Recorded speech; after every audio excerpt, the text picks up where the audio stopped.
Good morning, folks. And one more time, just for good luck. Good morning, folks. As I said, it's the third day of October. Yeah, we're moving in so fast and furious already. 3 days have gone. What a lightning show last evening. I totally enjoyed it. The air was very still. There was not a leaf moving. Um, it was just a lightning show out in the west southwestern area. A lot of lines. Heavy rain in Chaguaramas last evening. It poured big time. Got some pouring rain in Barataria and San Juan yesterday, but whoa, nothing like Chaguaramas from the videos that I've seen. Anyway, on the show this morning, we got Richard Raghubarsing. He'll join us shortly. We had Ruben in the mix. He's somewhere. Wendell Stephen is off today. So let me give you the WTs. See what's happening with weather and traffic. I'm headed down San Fernando. As usual, down there, plenty tempo. Coming up on the solo, you're going to get traffic from Freeport towards Chicagonas and then Charleville. Yeah, it's traffic until pretty much Carney and the interchange. Heading out east, make our way up west, approaching O'Mara. You got some traffic. Maloney to Piarco, Trin City towards Huey. Yes, and then smooth sailing as you pass through Curup and Valsane, and then you'll tip on your brakes as you go through Aranguez and El Socorro.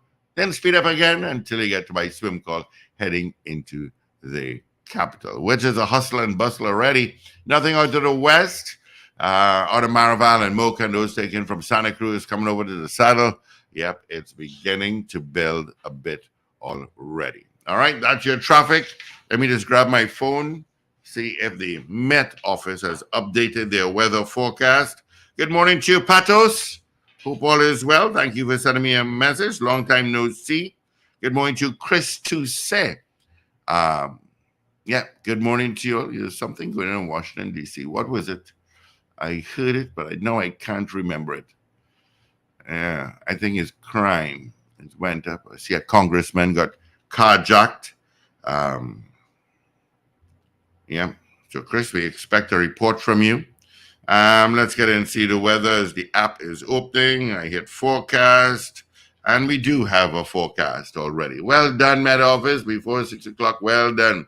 It is 27 degrees at Piarco International Airport, 28 at Crown Point in Tobago.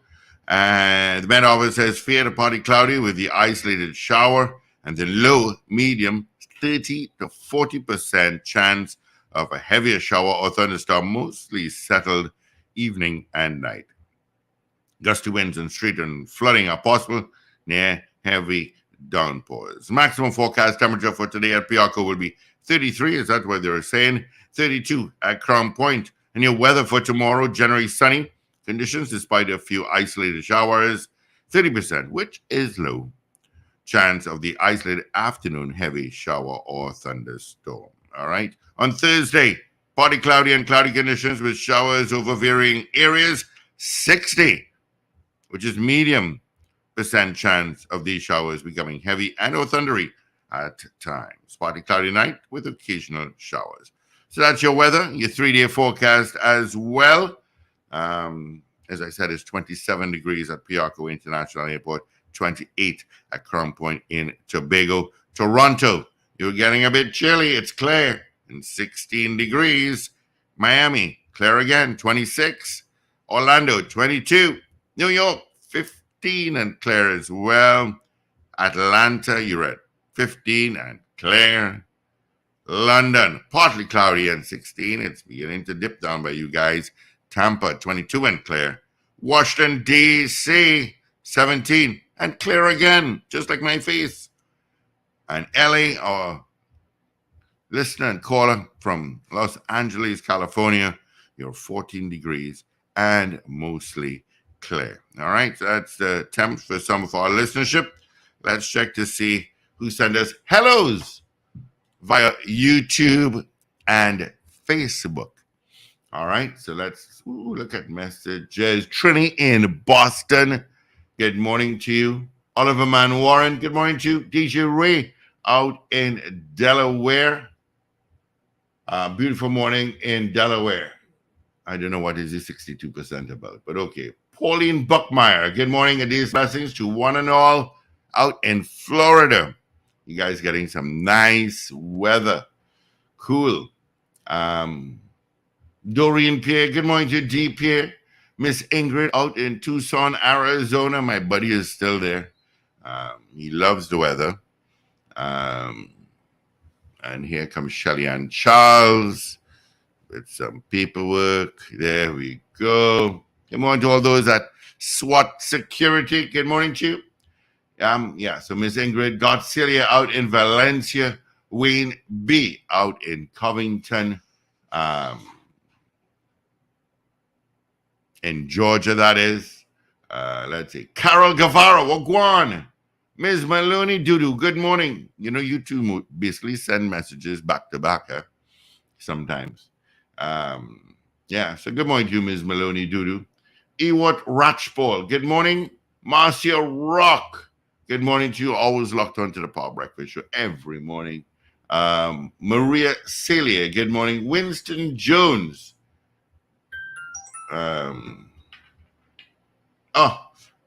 Thank you so much, Miss Ingrid. Thank you. I got a 5 for my newscast. Thank you so much. Mo Gaines out in Aruka. Good morning to you as well. Hope all is well with you guys. Our correspondent in Washington, D.C., Chris is saying because there was nobody to do it, Chris.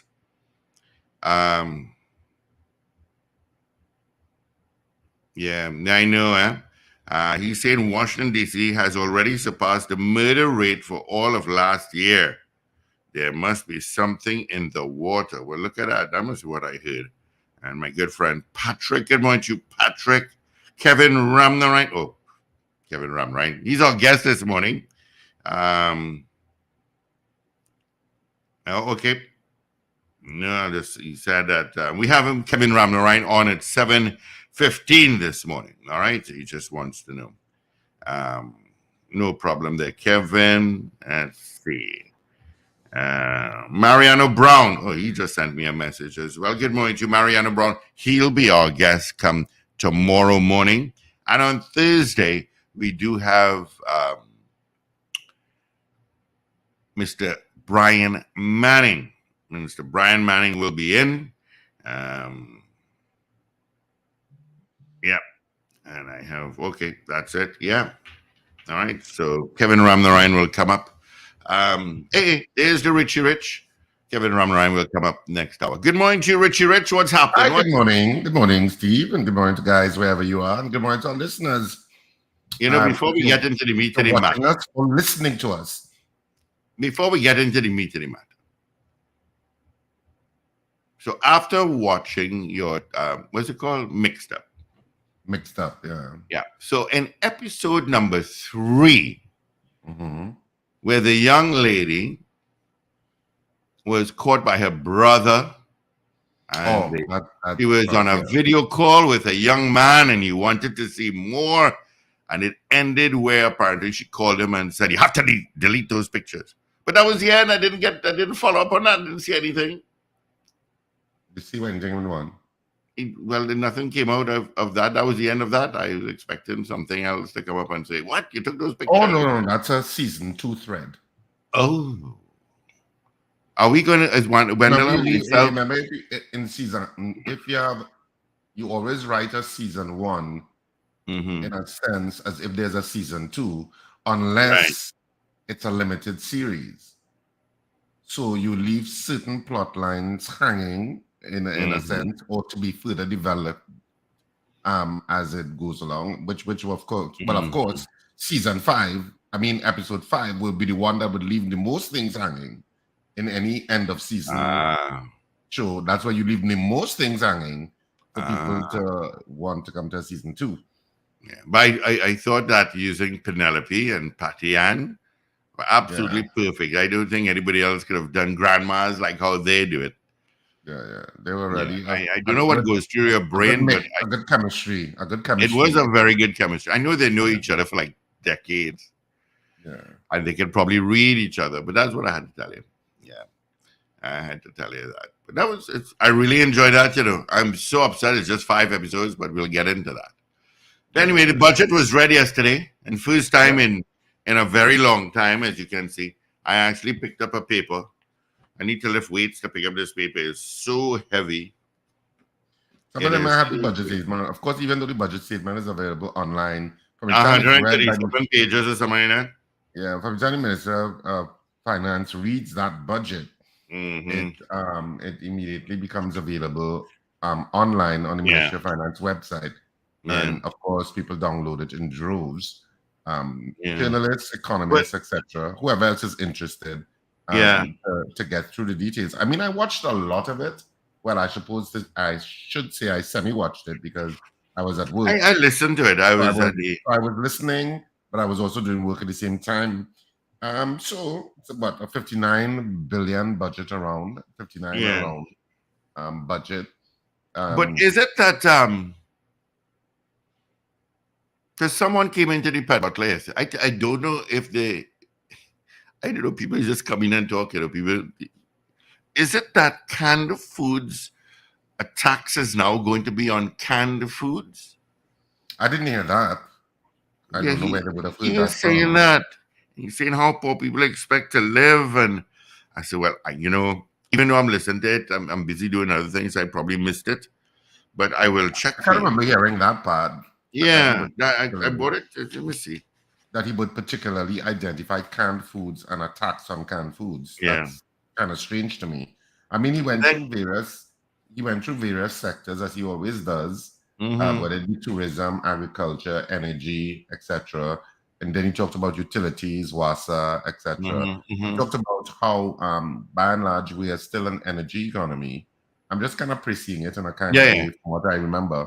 And that, but we need to start focusing on the non-energy sector, which is kind of a narrative you hear every single year in terms of all budgets, and pay attention to the non-energy sector in terms of building up our capacity there. And he specifically identified agriculture and making agriculture tax-free. Yeah, I was just going into that because even though he put in his budget agriculture and making it tax-free, it seems that, these farmers, there's always larceny, robberies with these farmers. And I didn't hear anything regarding security for the farmers. We heard about going from 300 to 1,000 officers per annum. We heard about the amount of money being spent to buy police vehicles, which are not maintained. But I'm not going to go into the root negatives that we can talk about it. He's apportioned roughly $6.9 billion to the Ministry of National Security, which is a hefty sum. I don't know if it's the largest sum. I'll have to drill down into the details of it. But certainly but Ministry of National Security is either the largest or the second largest. It's one or two. Well, Ministry of Education got the largest. Yeah, Ministry of Education generally gets the largest. Ministry of National Security is right behind it in terms of dealing with whatever the issues are. So he did talk about the recruits in the police service going from 300 to 1,000 and using schools. He mentioned using certain schools for training of police officers and ramping up the numbers of police officers. I'm not so sure what the ideal amount of police officers it is that is required. I have no idea. I know it's generally around 7,000 now. I don't know if it's at 10,000 is the perfect number. I don't know. But obviously there was a ramping up of the human resource allocation to the TTPS. He talked about investment in technology and maritime, that the U.S. has donated, I think, 3 vessels to the Coast Guard to do our riverines, and it seemed as if they were specifically for that, for whatever drug running is taking place along our riverines. That's the impression I got. And that the maritime is going to have a control center. The maritime borders are going to have this command center that the U.S. also assisted with to make sure that our borders are as secure as possible to prevent gun running and, I assume, the human trafficking that takes place, etc. Yeah. All of those sorts of things. He also talked about the technology enhancement in terms of the TTPS and the Ministry of National Security infrastructure. All of that will be part of that $6.9 billion. Ministry of Education, he took some time talking about the Ministry of Education and the allocation of funds and to different schools. And so he talked about the usual topics, but that they would bring up in any budget. Yeah. And expanded on it in terms of that. Talked a lot about roads, even though he eventually cut it short and said, I can't mention everything in the budget. And the Minister of Works and Transport will probably give a more in-depth review of what the road network improvements are to come. But he said that all roads in Trinidad and Tobago, I suppose all roads in repair will be repaired. Yeah, roads is a it's we rough about, when you spend X amount of dollars, have a mortgage on your vehicle, and you drive, and the roads are just damaging your vehicle, tires, shocks. Yeah. So he talked about a lot of all roads are going to be repaired in 2024. All roads will be repaired. And he did, from a REMA perspective, he did talk about the improvement from Andrew Lane to O'Mara Road in Arima, which is a huge issue, that whole O'Mara Road intersection and O'Mara Road works, which is long overdue. And I know we talked about it briefly yesterday and talked about Tumpuna Road, but Tumpuna Road will also need work, but I suppose maybe that's coming after. But Tumpuna Road needs work, trust me. Yeah. Even though there is less space in Tumpuna Road to expand the road, because you have businesses and residences on either side of the road. In O'Mara Road, you have a certain amount of leeway because you have a lot of if you're entering O'Mara Road from the highway, you have to your right, you will have a lot of land that could be used. Generally, yes, it could be used until a substantial portion that could until you get to where the industrial estate entrance is, correct? Well, yeah, it goes on a little bit after, but yes. Okay. Generally around there. Generally around there, yes. But the big thing really is, especially for a lot of people, is the minimum wage. I don't know why they have to put a 50 cents there. They just make it 21, 20, whatever it is. Going up by $3 from $17.50 to $20.50. Yep. So that was one of the fuel prices did not go up. No. Yeah. And they announced that as part of the education, he talked about booklets, which we bring up here. Why do people have to trudge every year to booklets? Hey, let me just stop you short there for a second. Yeah. So Crystal, who works in our tribe, Crystal? Yeah, of course, I must know Crystal. Of course. Her son, who just started, what's that school up the road there, boy, wearing a blue shirt? What's that school called? Sure, I see. Not Hillview. No. See something. Okay, I'll be nice. In Mary's College. He wasn't feeling well, so Crystal just walked up and grabbed him and come back. So I saw his bag. Richard, I lifted that bag. Now, this kid is Form 1. He's a small frame kid. That thing was so heavy. Ridiculous. Let me tell you, if I was to walk from here, from the office to Park Street, my shoulder hurted me long time. No, I couldn't believe how heavy that was. And that's not new. That the amount of books school children have to carry, it's almost like a mini carry-on sometimes that you're rolling on wheels. No, carry-ons are lighter than that. And it's but that was like a suitcase at 50 pounds. You have to roll it on wheels because it's just too many books. It's ridiculous. Yeah. All those books should be digital, and all they should have to carry is a laptop or tablet to school. That's it. Yeah. It's crazy, and I don't understand why it takes so long to transform that. I don't know. It's mind-boggling to me. But he did talk about booklets and how textbooks keep changing every year. He mentioned that. He didn't talk about the digitization too much of school books.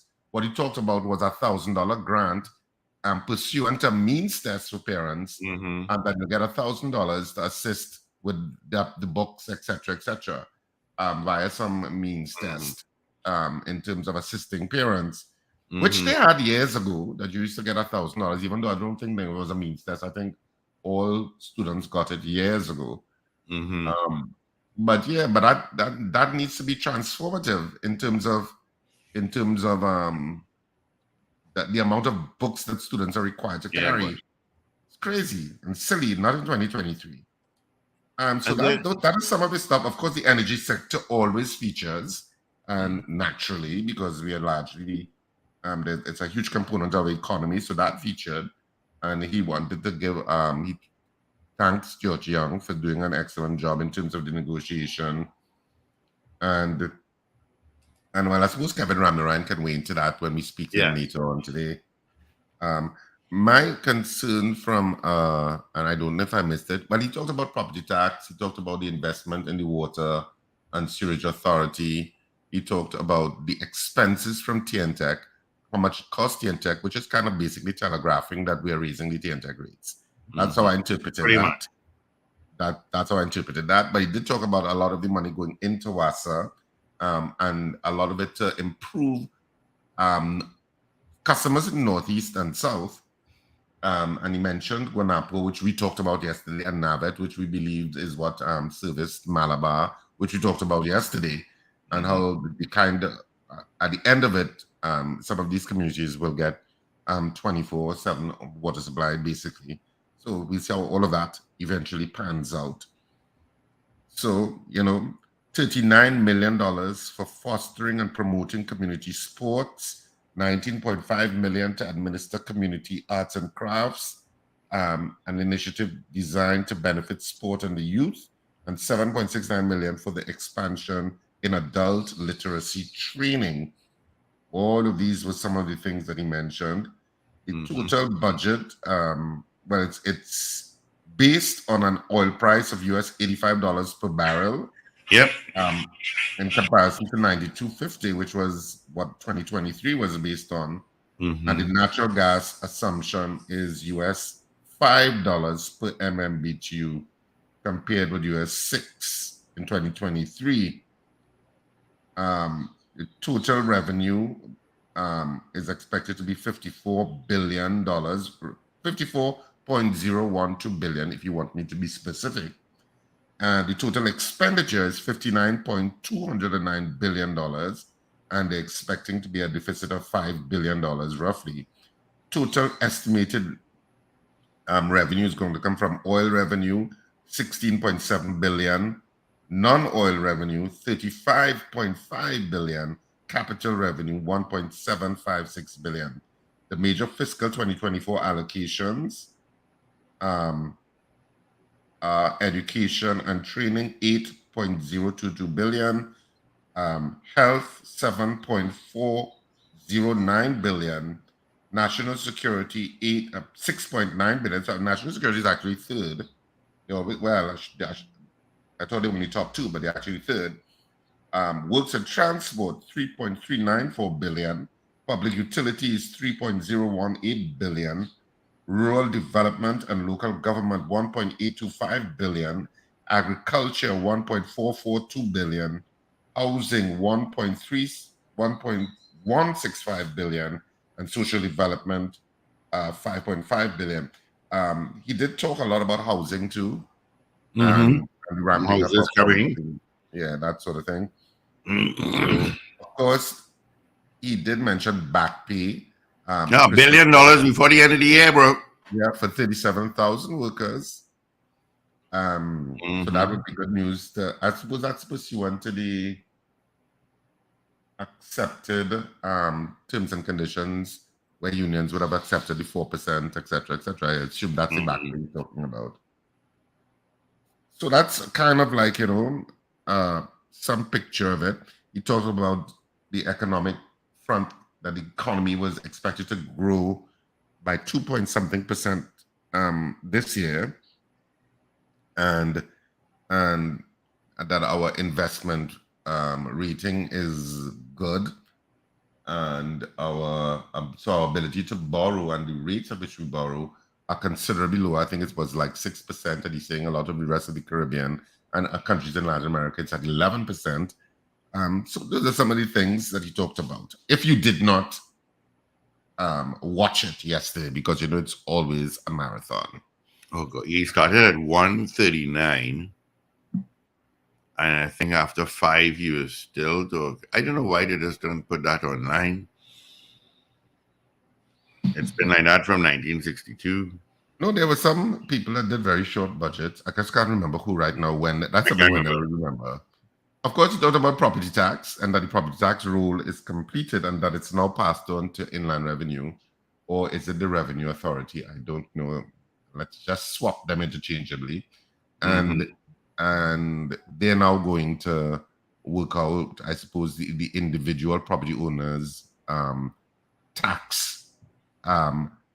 It seems like a fairly lengthy process to me, so I don't know how quickly that is going to be implemented. But it seemed fairly lengthy to me from how we described it.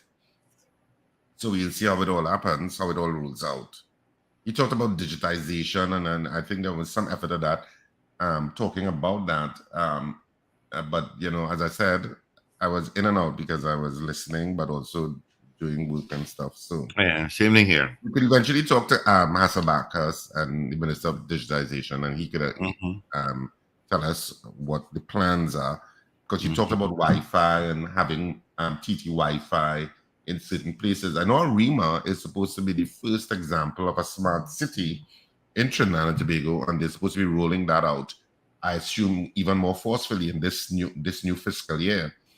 But that because they have built a lot of the infrastructure, I believe, because you don't get much communication about it, but I believe they've built a lot of the actual physical infrastructure for whatever they're rolling out in terms of the smart city network across Arima. I don't know how far it extends, how limited it is, what it actually entails. I suppose all of that is going to come out more and more clearly as part of that digitization thrust. But I know Arima is supposed to be the guinea pig, so to speak, in terms of that smart city example rolling out, and I assume some funding would have been allocated to that. That smart city example rolling out. Oh, that's Wendell. Morning, Wendell. What's happening? Yeah, morning, guys. Because I'm on. Yeah, happy Tuesday morning. I haven't done this on a Tuesday morning for a while. So I was listening to you all because, as I say, I have early Tuesday mornings now. I don't know what my son is up to now. Oh Lord. Anyway, I was listening intently to Richard. I wanted to join the conversation in terms of the repetition. This Minister Imbert stood on his feet for what? 4.5, 5 hours yesterday? About that long? I think, yeah. And I mean, I thought though at the end of the day, the budget was a extremely good budget. But a lot of the repetition, I don't know how necessary that is. The unnecessary desk stomping and repeating all these issues with the hospitals and all the roads and things. I tired of hearing them things. Just get it done now. We congratulate, praise the government for all what they've done in terms of the what they provided with the hospitals and the road networks, but just get it done. We just want to get it done. To me, the issue of the increase in the minimum wage was very important for at least 190 to 200,000 people employed in the public sector, and they will enjoy that increase. But a lot of mischief started to spread last evening online about gas going up, premium, and plenty mischief went. Yeah, people. I thought that people were saying that gas went up by $1 and premium went up by 75 cents, and I'm saying no, that ain't so. Yeah. A lot of mischief started to spread immediately. That's all I can say. People bored. Yeah. Clearly, the mischief was afoot, but it was a good budget. It was a good budget. I don't know how increasing police intake from 300 to 1,000 going and help the police service. Maybe they're going and get rid of 700 while they taking in the extra 7. I don't know. I don't, 700 a day. Hope the bar is what raised. wasn't clear to me is that going to be the new recruiting amount? If you understand what I'm saying, is in other words, because they always take in some degree of a new batch every year. Yes, so yes. that it's now being upped to 1,000. And what is your ideal human resource amount for the TTPS? Is because it generally circles around 7,000. And what you're hoping to achieve by it? That you didn't say that. Yeah, more police Well, officers. policing and blah, blah. But that was dealt with. That was dealt with in previous budgets by the intake in the municipal police. Correct. So I don't understand the issue of the TTPS taking on an extra 700 police officers. Yeah, it's not new. That is a potential 350 rogues, in my opinion. I'm sorry, and I will never be kind. I will never be generous to policing again for a long, long time, unless I see a drastic change, Yeah. Because don't mean to digress, but there was a triple murder last evening. Police also shot 2 people yesterday. 2, they say gangsters. With some issue, they went on a raid somewhere, and they were fired upon, and two of the guys were killed. That story came out early yesterday morning. So I'm not sure that police thing is going to work. But all in all, I thought it was, as I say, a good budget. And the fact that the opposition sat quiet for so long means that I don't know what they're going to come with. Maybe they're going to deal with maybe. And immediately last night, actually, they interviewed Kamala Prasad Bisesa, and she talked about the repetition, which I posted about. So I know she see my posts. You understand? It was too much repetition. It's not necessary. Not necessary. Just get relief for the citizenry and get on with the job at hand. Because I think the government has been doing a pretty good job. They boasted about that unemployment rate that I'm not so certain about that. How? Yeah, he said it went down to 3.7%. But according to the CSO. Yeah, I don't know. You see, you're always seeing that? It's difficult to believe in terms. I'm sure that might be the official record, 3.7%, as the CSO is suggesting. But there seems to be a lot of people that are not employed or employed in work that is maybe below their level or underemployed, so to speak, maybe all of that. And he didn't really give any, he didn't drill down into it. He just said 3.7% so that most people are employed, basically. Yeah, a lot of things were said that encouraged the death stumping. Some I said okay, fine, and some I just said and I left it there. But as I said, all in all, I think people expected a lot of increases, and they didn't, and they got a lot of relief actually. In terms of the book grant, after means test is done, all those things help people. Do things to help people. The increase in the minimum wage we polled it yesterday, and it went up by $3 as opposed to the 2 that we thought it would have been. So that's an extra $500 in the pocket of the minimum wage worker who's working 8 hours a day. You understand? And that is a significant thing in somebody's pocket. For people who work the minimum wage, an extra $500 in the pocket. And a lot of people, as I say, the mischief started to spread about the gas increase and the property tax and all that. I am not very hopeful about local government legislation. Forgive me if I've been saying this for the last 20 odd years. How it's going to work and the fact that the property tax is going to start to be collected. I don't know how that is going to work, but we'll wait and see. Yeah, Because I thought when he talked about the property tax, Wendell, and he said that he got the property roll of all the residences or the 50% plus, which is required for the act to be effective. And he said he got the roll and he has passed it on to Inland Revenue or / Revenue Authority. I don't know which one it is, but let's call it Inland Revenue. Yeah. And they're now going to determine. But the way he described it, it seemed like it's going to be a long-winded process. It sounds so. Yeah, it didn't come across as being very efficient, and then working out how the allocation works to the local government. It seemed a little murky. Well, he actually called figures that people, because it's on the rental value of the house, Right. not on He the tried to value of the explain that. He yeah. explained that. He You're tried to right, and explain. he gave examples of what people will pay, which really is not much money, because a lot of people would think it would be plenty money, but it really isn't much money for a house that it could rent for $10,000. I think he gave an example of how much that person would pay. I think it's like $85 a month or something of the sort. Or is it 300 and something dollars a month? I'm not sure. But the price, the amounts given were not exorbitant, right? The examples given were not exorbitant. So I don't think people need to be scared about property tax. How that is going to work to the benefit of local government, I don't know if it will disappear, just like how the gas tax and the other taxes disappear. Hopefully local government will in fact get it, because I think they deserve it, and it's the only way, is one of the sure ways that local government could start to work and be held accountable for what they do. So I have no problem with that. He said it's going to roll out in 2024. Both you and I know somebody going to create a lot of mischief again with that. Yeah. Right?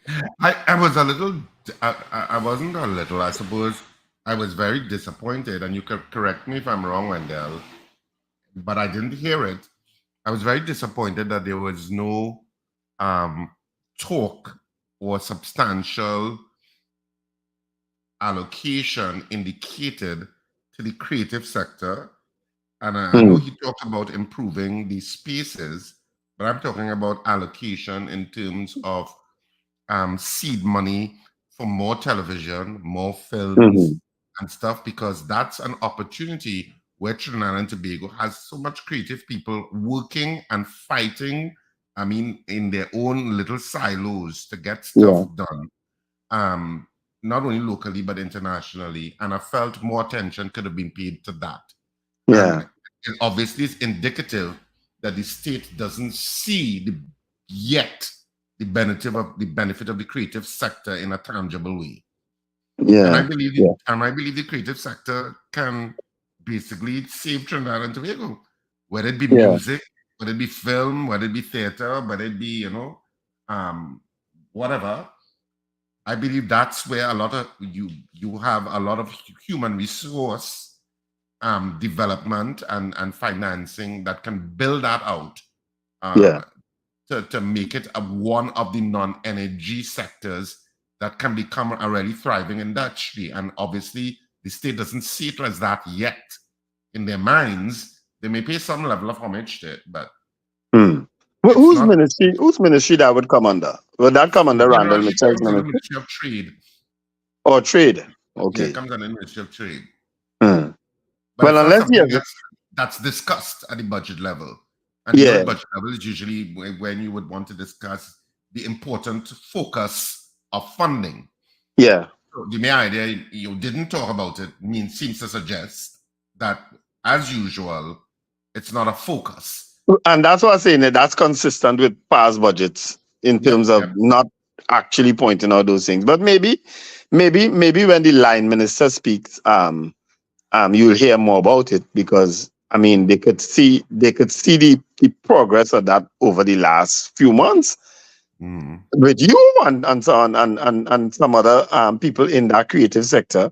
You've been seeing the progress. You understand? So hopefully something will be said a little more about it when the minister speaks. There's so much to be done in the sector. And I mean, beyond the finance and the ability to fund even more work, things of tax incentives and how easy they are to apply, all those sorts of things, making it very easy, and so that more and more, international productions can take place and stuff like that. Yeah. Gentlemen, Rich, while you get the papers, let's say good morning. Go down to a few people here. Shu and Kerr, good morning. Ronnie Voisin, good morning. Wayne Joseph out in Simcoe, Ontario, Canada, good morning. Rena Bodu Jennings, Anthony Tinto in Canada.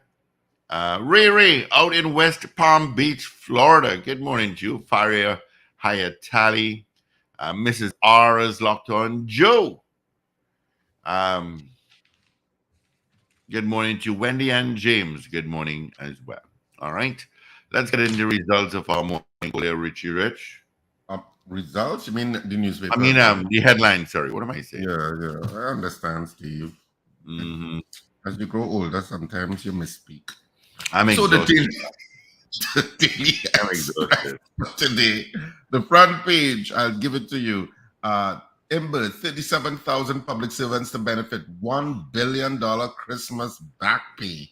That's the front page. That's the headline that the Express went with. At a glance, minimum wage rises to $20.50. 1,000 book uniform grant. Property tax coming next year. Police recruits increased to 1,000. 6.9 billion for national security. All of that's on the front page of the Daily Express. And on the back page, quite incredible. Matthews T20 win a confidence booster. 39 million for community sport. Madrid bracing for difficult Napoli or Napoli. I'm not so sure. Is it Napoli or Napoli? I don't know. Anyway, that's the front and back of the Daily Express. Moving on to the Newsday. Front page of the Newsday. Calm, TT on growth path. That's the headline that the Newsday went with.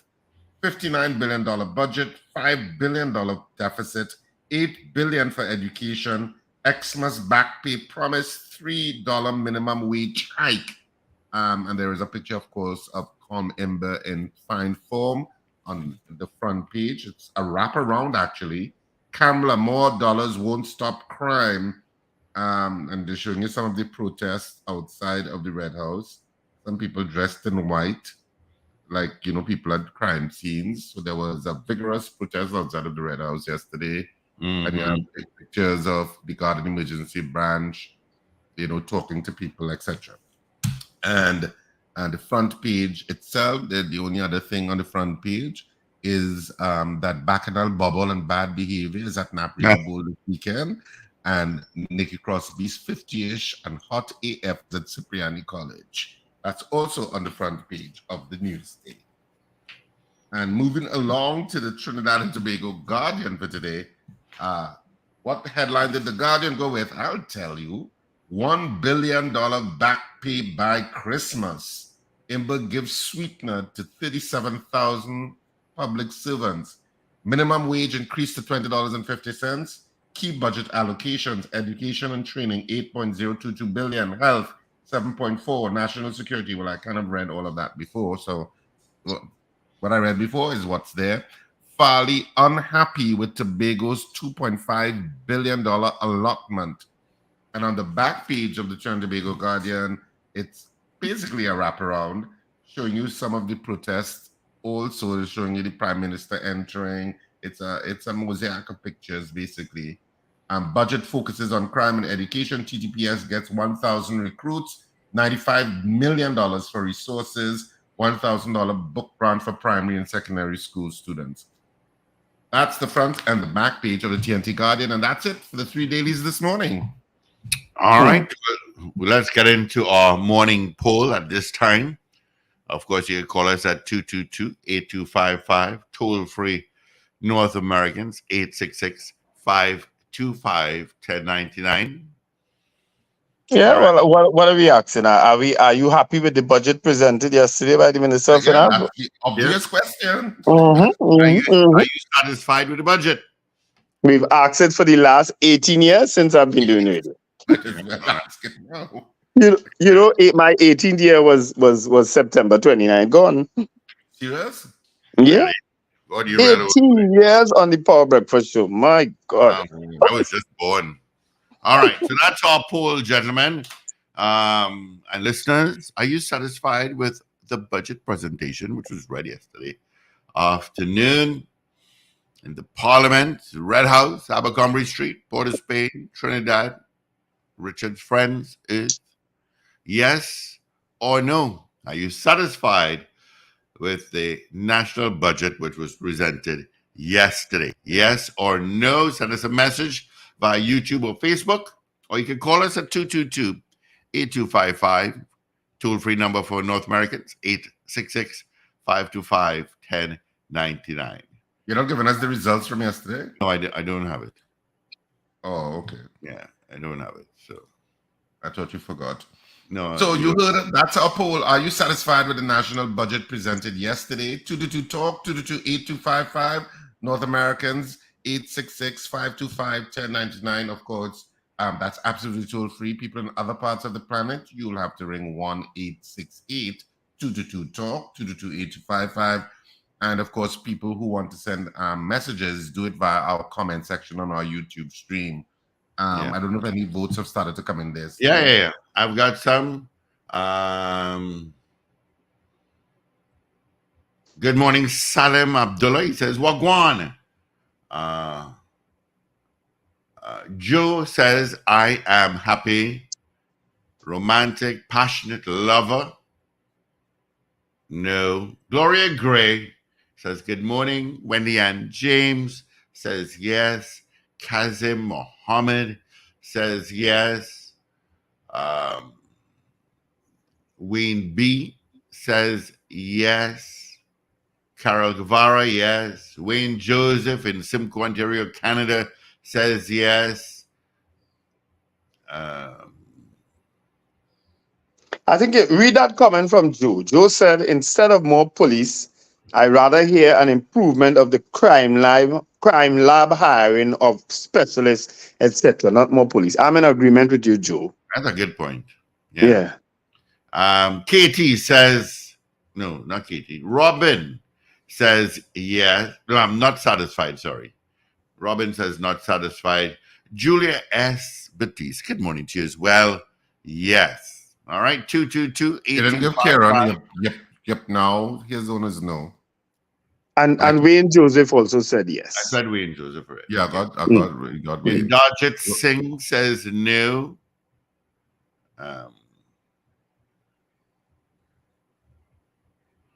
Robin 1824 would love to hear Richard play that grand piano he has behind him.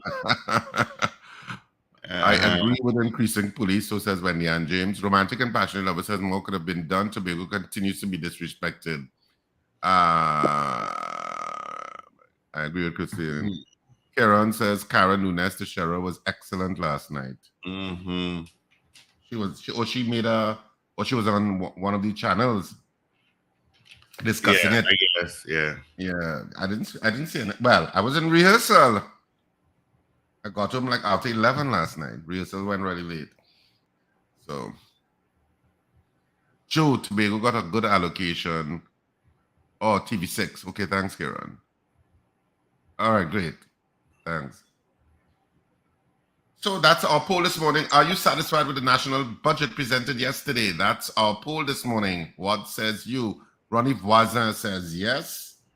Of course, you can call us to 222-TALK, 222-8255. North Americans, 866-525-1099. Lorda Kalu Singh says no. So are you satisfied with the national budget presented yesterday? It was a $59 billion budget on the face of it.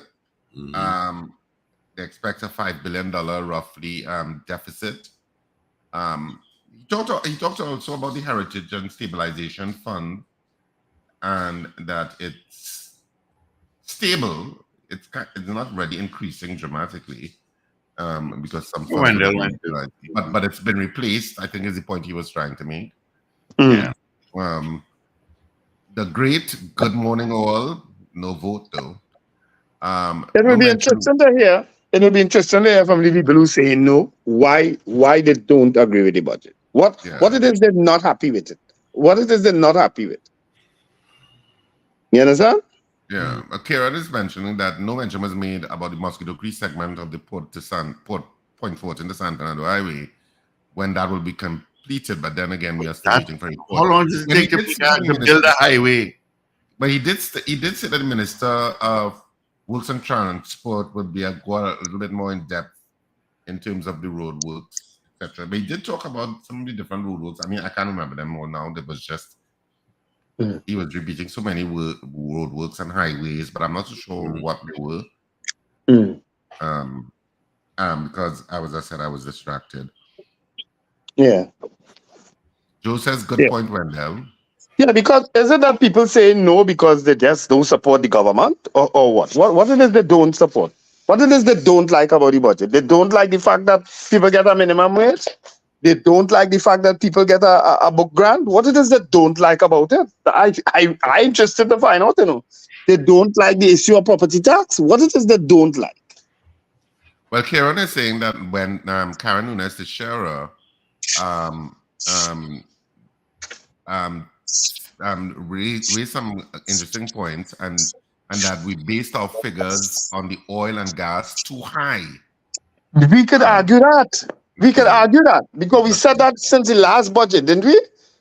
But that was something that was brought up in the last budget too, yeah. Yeah, we did raise that issue. I remember. I raised it too. That they were putting the price too high. So if that's why you don't like the budget, say so. But don't just say you don't like the budget, Yeah. And how could raising the have those expectancies too high make you not like a budget? You have to explain yourself. People have to explain themselves. Malik says yes. Beauty Culture says good morning. Karen Nunes, Shara have a bee in her bonnet. Karen, she's not the arbiter of a good opinion in my opinion. Right? We know her issues. Yeah. Good morning, caller. Good morning, gentlemen. Ah, boy, look at it. Look at it. How is Ghana this morning? How is what? How is Ghana this morning? Well, I have a bone to break. I don't know how he leave here. He get no permission. But I am serious. I get permission. Yeah, well, no, they give pensioners, government pensioners an increase. I didn't hear that. I didn't hear anything about it. I was wondering about that. I think retirees who retired between 2014 and 2016 or something like that. When they what? And I'm not sure about that part. I didn't pay attention. Some retirees are getting a lump sum payment of $4,000. Yeah. That's a don't pay the fool. $1 billion in back pay will be paid out by Christmas, Zena. I know you're excited about that. What is your vote? Yes or no? Well, yes. All right. Be better in that line for me. I'm sure. All right. I could juice it more. All right. Good. Thank you. Go back to bed. All right. Yeah. I can't say go back to bed. Just close your eyes because you're already in bed. $1 billion in back pay will be paid out by Christmas, he said. He said he has instructed all the relevant authorities to make sure it gets done. What is it? 37,000 public servants, I believe. Mugen says yes to the poll. He's thankful that fuel has not gone up. Yeah, I was expecting a fuel increase. I think a lot of people were expecting a fuel increase. And it didn't happen.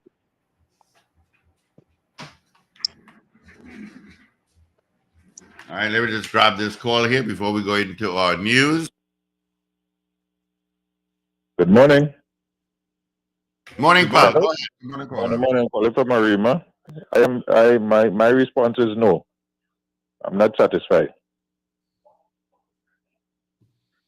All right. Well, you as you calling, you getting a chance to say why,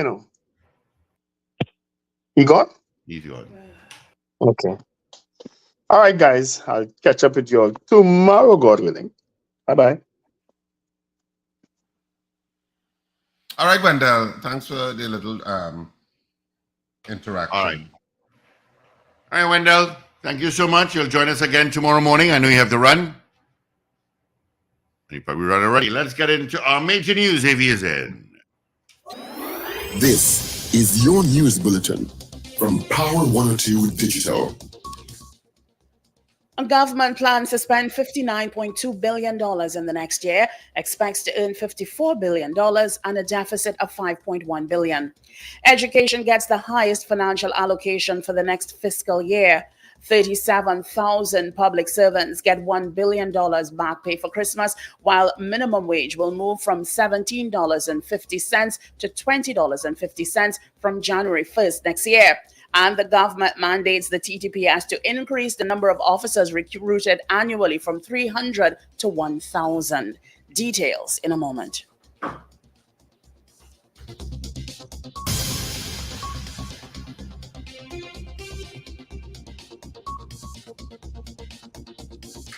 This is News 2, 7 o'clock on Power 102 Digital. I'm Avril Sintel-Bab. Good morning. Government plans to spend $59.2 billion in the next fiscal year. It expects to earn $54 billion and says there will be a deficit of $5.1 billion. This was announced by Minister of Finance Colm Imbert during the presentation of the national budget in the House of Representatives on Monday. He said spending will be pegged against an oil price assumption for 2024 of US $85 per barrel, compared with US $92.50 per barrel in 2023. The natural gas price assumption will be US $5 per MMBTU, compared with US $6 per MMBTU compared in 2023. The total estimated revenue of $54.012 billion for 2024 comprises the following: oil revenue of $16.709 billion, non-oil revenue, very important, $35.547 billion, and capital revenue of $1.756 billion.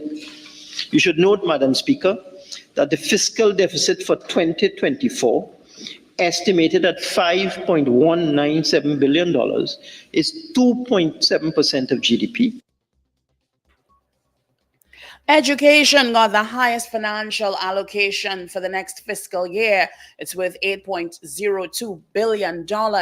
This was announced by the finance minister yesterday. The Ministry of Health will get $7.4 billion, national security $6.9 billion, works and transport $3.3 billion, public utilities $3.01 billion, rural development and local government $1.8 billion, agriculture $1.4 billion, housing $1.1 billion, and social development $5 billion. The major fiscal 2024 allocations will be education and training, $8.022 billion, health, $7.409 billion, national security, $6.912 billion, works and transport, $3.394 billion, public utilities, $3.018 billion, rural development and local government, $1.825 billion, agriculture, $1.442 billion, housing, $1.165 billion, and we mustn't forget social development at an excess of $5 billion. The finance minister yesterday announced an early Christmas gift for public servants in what some called a relief budget. Imbert announced that some 37,000 public servants will get their back pay from negotiations by Christmas, and an increase in minimum wage from $17.50 to $20.50 from January 2024. Imbert also announced that the minimum wage will go from $17.50 to $20.50. This adjustment will take effect from January 1st next year. Government says this move will benefit over 190,000 workers.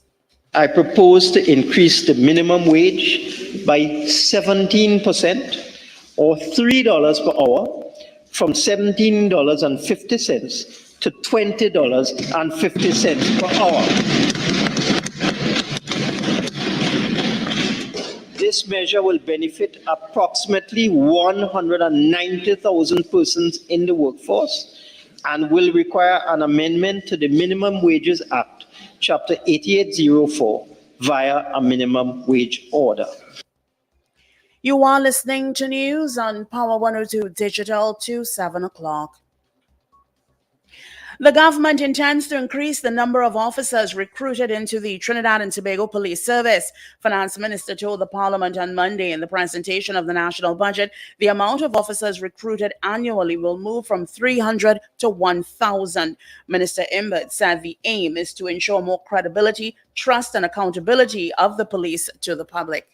To bring the police service back up to full strength, we have mandated the Commissioner of Police to triple the intake of police recruits in 2024, from the usual annual intake of 300 recruits a year to 1,000 recruits in 2024. To facilitate this substantial increase, a hybrid approach to the training of recruits will be employed, using facilities outside of the police academy.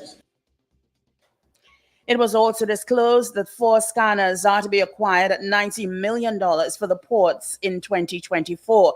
$80 million will also be spent to buy new vehicles for the TTPS. 2 additional support mechanisms will be provided for the police service. An additional allocation totaling $80 million has been included in 2024 for new vehicles and equipment for the police, over and above the allocations in 2023. This additional sum will allow the police to expand and establish more community patrols to give the police greater presence and visibility within communities and citizens a greater sense of comfort.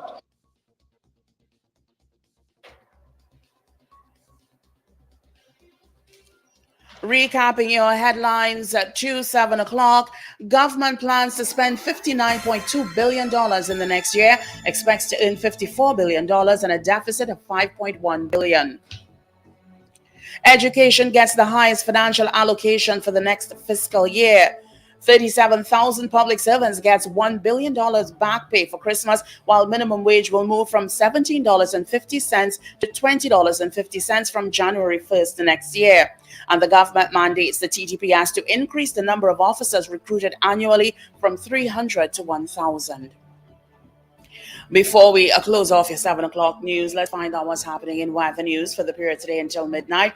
Trinidad and Tobago, fair to partly cloudy with isolated showers and the low to medium chance of a heavier shower or thunderstorm. Mostly settled evening and night. Gusty winds and street flooding are possible near heavy downpours. You can expect a temperature high of 33 degrees Celsius at Biarco International Airport and 32 degrees Celsius at Crown Point in Tobago. Currently, it is 28 degrees Celsius at both localities. Well, that was news. I'm Avril Sintel-Bab. For more details, log on to power102fm.com. Look out for more details at 12 noon and an update coming up at 8 o'clock.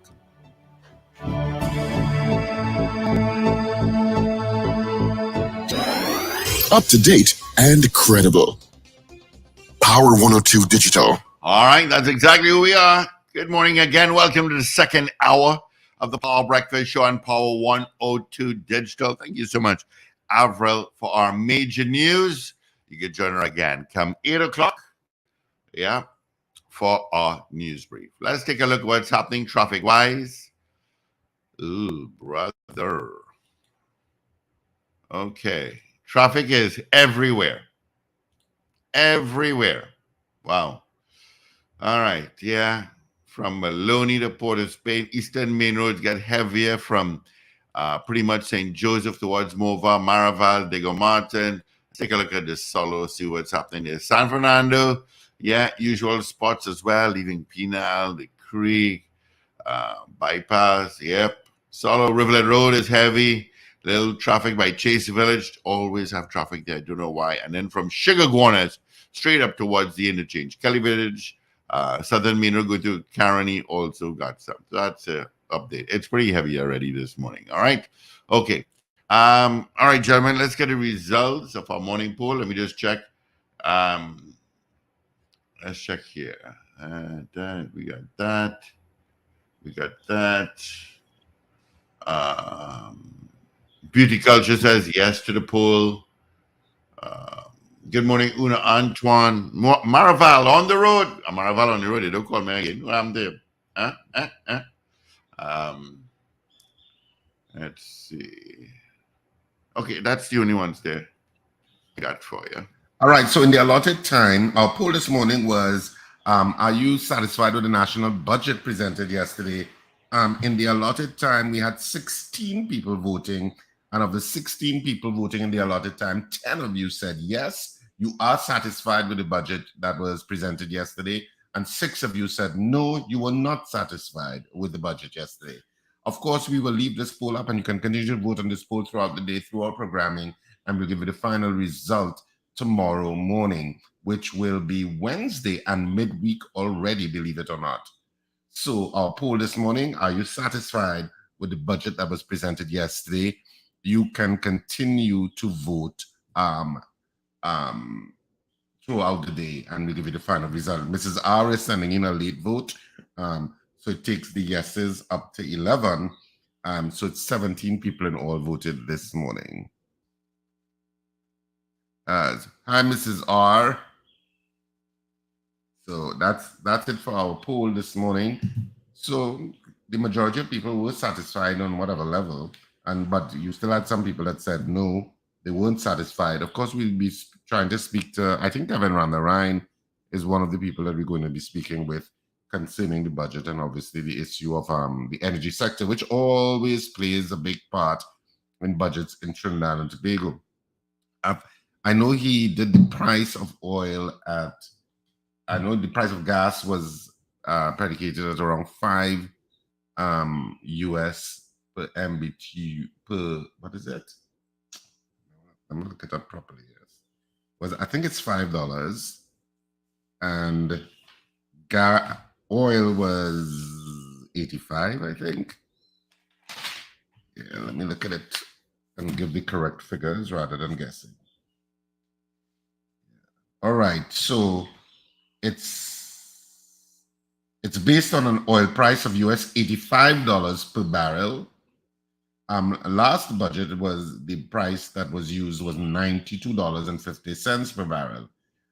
But for this coming fiscal, this fiscal, because we are in it, it's $85 per barrel, while natural gas was $5 per MMBTU, compared with $6 in 2023. I'm not so sure, and I suppose Kevin Randarain, if we get on to him, could explain it a little bit, because when you look at the price of natural gas nightly on news and stuff, it's hovering around $2, $3 maybe. So it's not really getting to $3 these days. It's often 2 something, and yet it's at $5. So I don't know if it is we are selling our natural gas in a market where we are getting that higher price, almost double what that price is that's reflected on our nightly news, which is probably using the general international price that it's being traded at. So maybe Kevin Randarain could clear that up. Are we getting Kevin Randarain? Yeah, he should be coming on shortly. Oh, okay, good. So he would be able to give more insight into what was said about the energy sector, which is always an important component of budgets in Trinidad and Tobago. Yeah.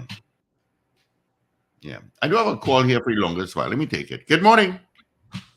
Hello. Hi. Good morning. Good, Leonard. Morning, Leonard. How are you? Okay.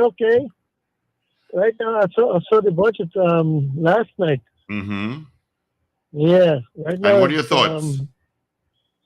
It doesn't look too good. Mm-hmm. It doesn't look too good. Raised by $3. Well, minimum wage, yes. The minimum wage went up by $3. Yeah. Yeah, it went up by 3. Yeah, it went up by 3. People struggling with what they got right now. What is the minimum wage? Leonard, what's the minimum wage right now in the U.S.? Refresh my memory. Right now, I don't know offhand right now. I'll check that out. Yes. But right now, that it is struggling right now, and crime is too much. If you put 1,000, 2,000 police officers, and the crime is still that worse, won't make a difference. Mm-hmm. You got to find a way to stop the crime. Yeah. You got to catch the criminals. Yeah. And if the way it is right now, and no one is getting caught right now, put 2,000 police officers there, it still will make a difference. Getting new cars, what do they do with new cars? They sit around there and do the same thing? Yeah. Thank you, Leonard. The budget, yeah. Yeah.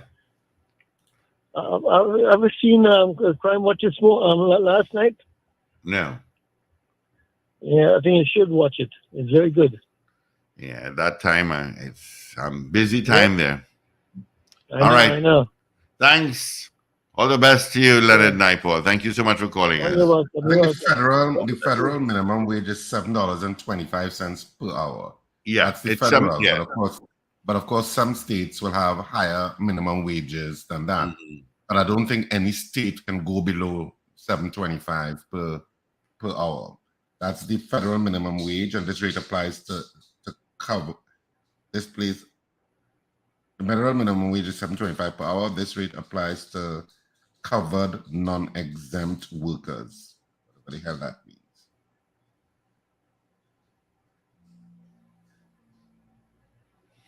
Yeah. No, I think what that is for those that get tips. So like a waiter or something, their minimum wage is $2.13, but the amount of tips plus the minimum wage must reach $7.25. I don't think tips should be part of it at all. Well, that's how it works. No, I don't think tips should be part of it. If you're a waiter or service personnel working for a restaurant or a bar, your minimum wage is, if it's the federal minimum wage, your minimum wage is $7.50. Yeah. What you get at tips is an add-on. It can't be that how much tips you get for the day. Okay, plus this is how much I am going to pay you now to make up the $7.50. That's crazy and unacceptable, quite frankly. Washington, D.C. is at 15. CPT Singh says Savannah, Georgia, $18 an hour is our minimum wage. Yeah. It will vary from state to state, but it can't go below that $7.50. Yeah. But it will vary from state to state. So some states will have a higher minimum wage set. Mm-hmm. Yeah. Mm-hmm. But hopefully all of the talking about WASA, all of that he talked about in WASA from the ID, and I know we would have spoken to Marvin Gonzalez concerning WASA several times, and he kind of reiterated, I guess the Minister of Finance did kind of reiterate a lot of what Marvin would have told us with regard to that IDB loan and the amount of money being spent in terms of trying to modernize the Water and Sewage Authority. And so we'll see how it all plays out. I am just looking forward to getting a 24-hour supply of water, which we have never had. Never had. And I remember when my sister and my brother-in-law came in 2019. Oh, I remember that so clearly. In 2019, and we were having all these water problems in Arima at the time. And he was saying that, that the mere idea that it has not improved for 30 plus years since they have been here, that the mere idea that since they're away, that the mere idea it has not improved substantially in this area is, he says, an incredible indictment on any country. You see, how could it not improve in 30 years? It's like, we have gone through this, collecting water at standpipes. I know, I remember all of that, going to a standpipe that had water, collecting buckets of water and packing it in my dad's car, going on by my aunt who always had water to bathe and collect water too sometimes from her, filling up containers, your kitchen counter full with all kind of plastic bottles and containers with water. There are so many Trinidadians. It still happens, Richard. It still happens. So many Trinidadians know what I'm talking about. It's a feature of life that you know. Why? Actually, there's a guy I met like a couple of years ago. He lives on a hill. He's also a plumber. And what he's saying is that the residents in the area, there's a line that goes up to the hill, but if they don't have enough water pressure, they don't get water. So the residents took it upon themselves to to make a makeshift connection where they attach a water pump to, and they go and they put it on so they can pump water into their tanks, and then they come back and disconnect it and make sure the other people get water. I don't know. I said, I wow. just see Kevin just came on and disappeared. Oh, there he is coming back. And there he is, and he's teasing us with his cup of coffee. Good morning to you, Mr. Kevin Ramnarine. How art thou? Good morning. Good morning. Are you all seeing me? I know you all. Yeah, we are. You all said you wanted to see a video. Yes. You're looking good, yeah, man. Nice shit there, bro. Well, you have to try, but you know. Well, clearly, you went Hillview. Yeah, we had to dress well. We had to keep our shirt in our pants. Oh gosh, yeah, boy. It was very strict about that. That was the greatest sin you could commit. Yeah, boy. That was the great. That and walking through the flagpole. Oh gosh. Let me not go back to them days, yes. But good morning. Thank you so much for joining us. Thank you. All right. Yeah, Your thoughts? I suppose budget presentation. Yeah, Kevin, we can jump right into it because of course energy always forms a big part of the budget by the Minister of Finance. And of course, he dedicated a certain amount of time to talk about the energy industry, reiterating that we are still an energy-based economy, and predicating, I think, the price of oil at $85 per barrel and $5 per MMBTU for natural gas. What's your take on what you heard on the energy sector by the Minister of Finance yesterday? Well, I mean, he talked about, so let's look at the pricing assumptions, the $85 per barrel. He's dialed down his pricing assumptions. He was $92.50 last year. For oil, he's now $85 per barrel. He was $6 per MMBTU last year. For gas, he's now $5 per barrel, $5 per MMBTU. The $85, I think, is reasonable, achievable. The $5 a bit optimistic. The issue, however, is production. Price, of course, as you all know, is meaningless if your production is headed rapidly south. Oil production continues to be very worrying. We're now down to 55 to 56,000 barrels of oil per day, about a 28% drop from 8 years ago. Gas production, 30% less than 8 years ago. So the problem is production. And so these prices and so on will be nice to have, but the challenge is in getting to where he wants to get with revenue, 54 billion. That is going to be challenged by the production side of the equation. I noticed too that last year the minister collected $54 billion in revenue, and oil revenue from that was about oil and gas revenue 25 billion. So that 25 billion he collected last year from the energy sector has now come down to $16.7 billion this year, and he's expecting to make up the difference from the non-energy sector. So I assume that's where your property tax comes in, and your TTRA and all these things come in, right? But the concern with the energy sector continues to be the production numbers. The minister spoke about gas production stabilizing in 2024 and 2025 and so on. And to some extent, he's right. But the problem is stabilizing at a lower base, not getting back up. So stabilization is not good enough for us because we can't continue. We have we're producing about 2.5 to 2.6 billion cubic feet per day, and that is well below what our plants need.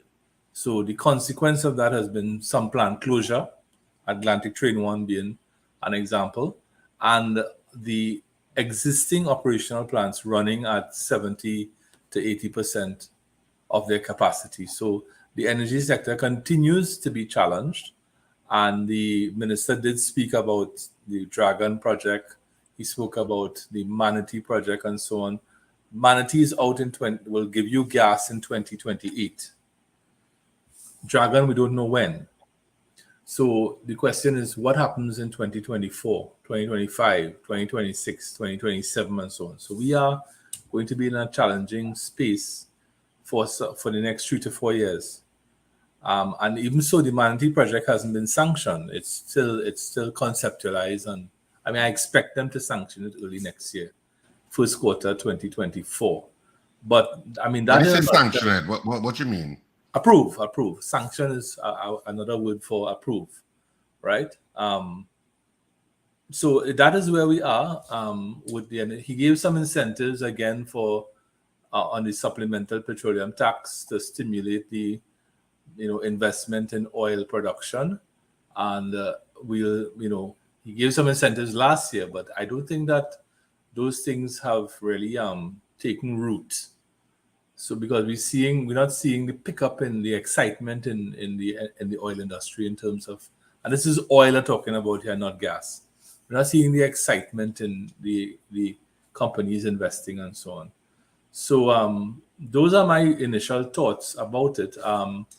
The 2.7% growth so just to give you a synopsis of where we are in this economy for the last 9 years, 2014 to 2021, the economy contracted by 20%. And the reality of that is all around, particularly in the energy sector. Then in and of course, part of that period too was COVID, right? 2020, 2021. 2022, we started to see some growth again in the economy, 1.5%, driven mainly by non-energy sector rebound from COVID. 2023, the minister is expecting 2.7% growth. The IMF says a bit better, 3.2. I'm seeing growth coming in 2023 at around 1.7, 1.8%. And the reason for that is that I'm not seeing the energy sector growing in 2023. I'm seeing it staying flat. And we already have data for the first quarter of 2023 from the CSO, and that proves the point. What is driving the economy at this point in time in terms of growth is that rebound of the non-energy sector, right? Because we have to remember that we took a pretty big hit in our economy in 2020 and 2021. So we still have this recovery taking place in the non-energy sector. And that is what giving us these growth numbers of 1.5% in 2022 and 2.7% maybe in 2023. But the engine that usually propels growth is not giving you that propulsion of growth. And you don't expect that there will be that much traction in this fiscal year? No, and I don't expect that to change until 2028. And the question is, what happens in between now and then? Because the other issue is Forex. And I thought that he should have given a bit more detail on Forex. He says he's going to talk to people and talk to businessmen and so on. But the bottom line is that the demand about for the repatriation. And he talked about the repatriation of foreign exchange. And I could tell you, many years ago when I was minister, you're privy to lots of conversations and so on from international agencies. I won't call names. But one international agency I remember had told me, and I'm just telling you what I was told, that Trinidadians had something like $2 billion in bank accounts in the United States.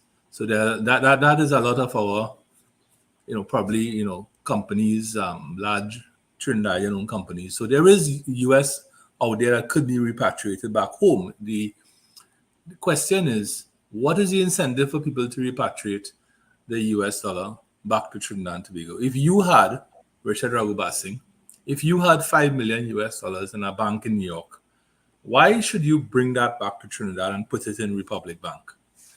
The only thing to cause you to want to do that is if there's some incentive for you to do that.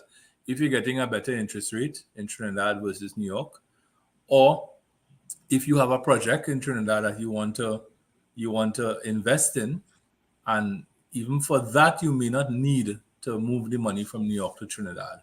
So we have to ask ourselves, what will cause people to want to repatriate?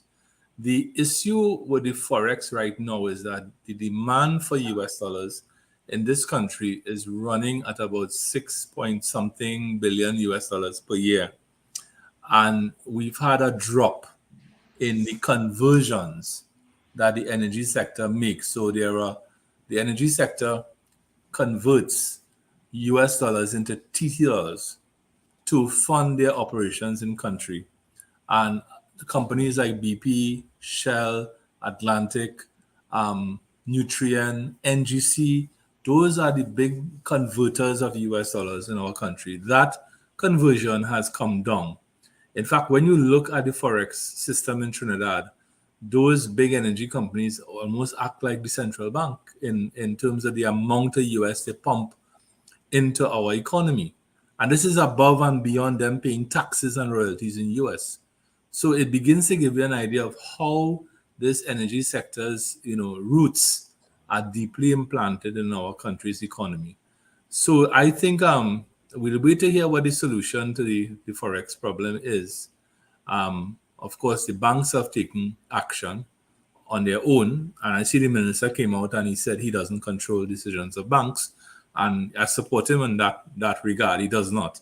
But the banks have started to pull back, to curtail the amount of Forex you could transit through your credit card on a monthly basis, the amount of 5,000 US a month for Republic Bank, for example. So we continue to, and that Forex situation is also holding back the economy because many businessmen need Forex to run their business. A lot of businesses are based on importation of goods, right? So that continues to challenge the economy.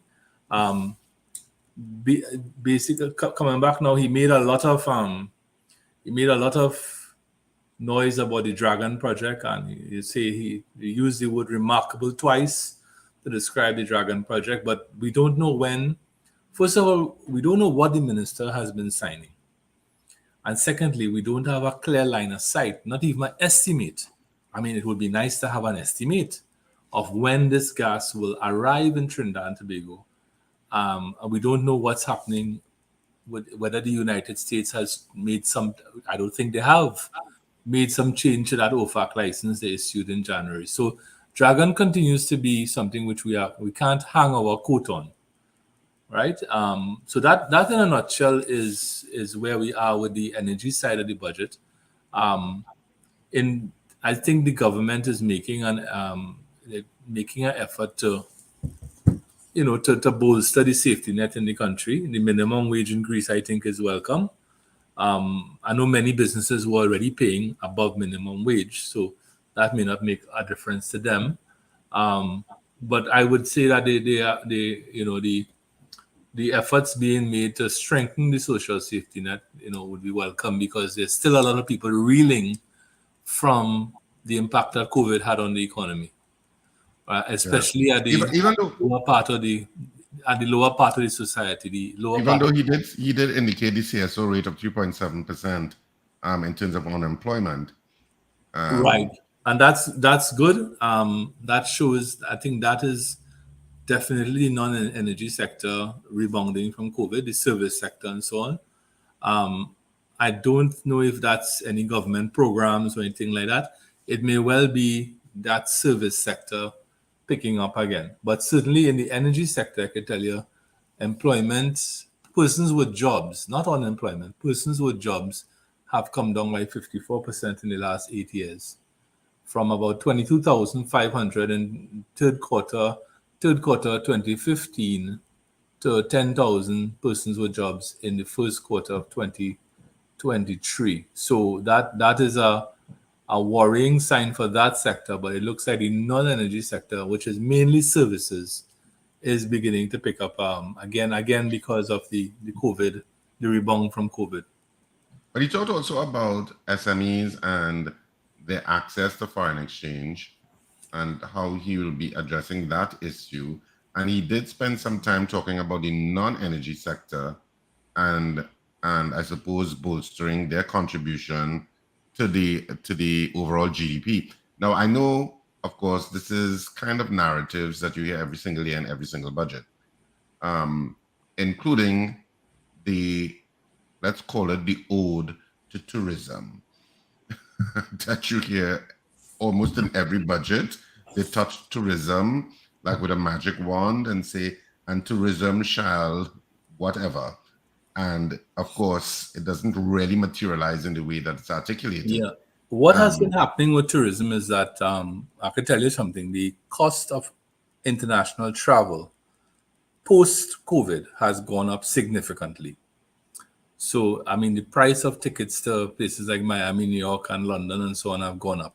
So, people are less inclined to want to travel abroad.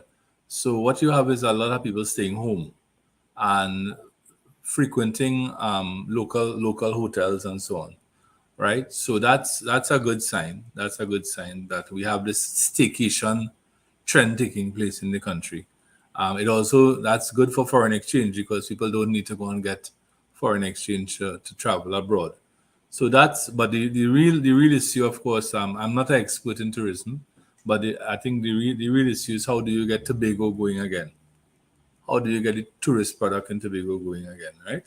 And yes, because last night the chief secretary was saying that, for all intents and purposes, Tobago has only really reopened its economy by mid 2022, and they would have taken a major blow with the COVID over the last 3 or 4 years.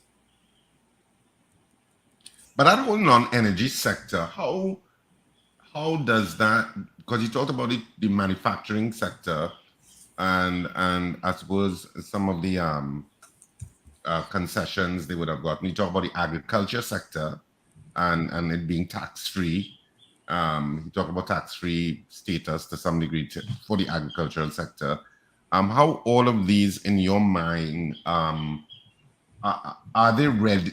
Can they really make remarkable improvements to offset that 16 billion drop from 25 by the energy sector? Or is that, I mean, they may be able to make some impact, but well, so the thing is, the energy revenue has gone from 25 billion in 2023. It will go from 25 billion in 2023 to 16.7 billion in 2024. And your question is, can the non-energy sector make up that gap? Yeah. And the answer is we don't know. I think that part of that gap, that shortfall, is being planned around property tax and the implementation of the TTRA, right? So I don't know how much. I think the minister may expect to collect about $1 billion in property tax every year. It might increase, of course, with time, but those are some of the ways the government is seeking to claw back the sort of decline in the energy revenue, because we had a anomalous situation in 2022 when we had the war in Russia and Ukraine gave us an excess of $11 billion we didn't expect, and we had a surplus budget in 2022.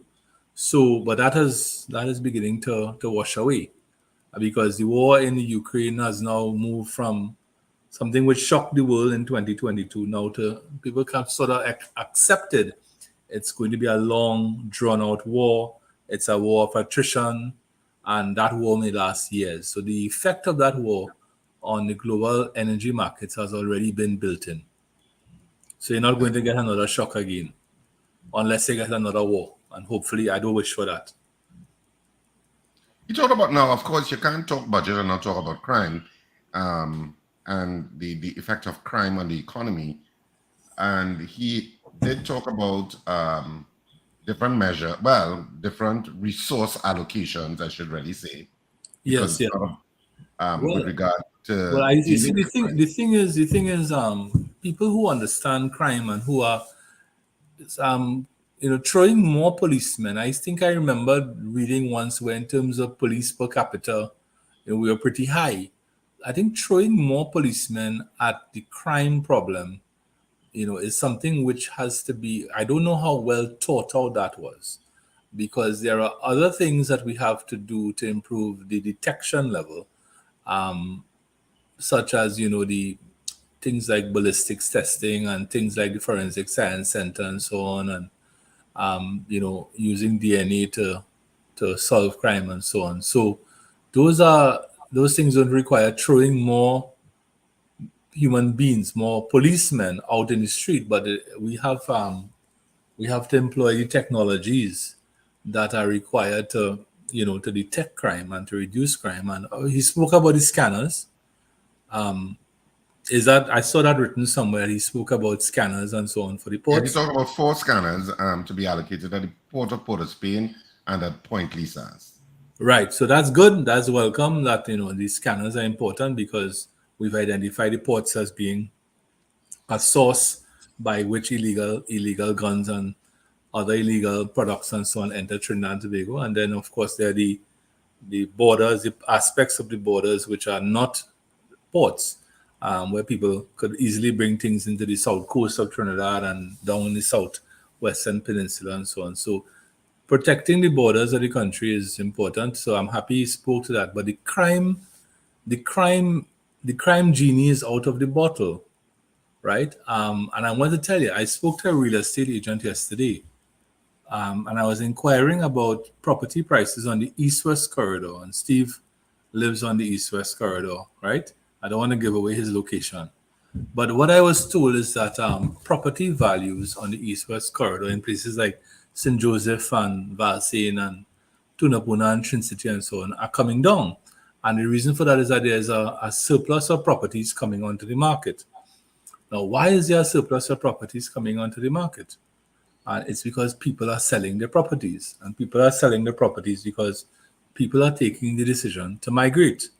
And I'm told that's certainly the case too in the West, in places like Diego Martin, Carenage, West Moorings, Maraval, and so on. So unless we deal with crime, we're not going to stem the flow of people leaving Trinidad. I mean, I'm sure.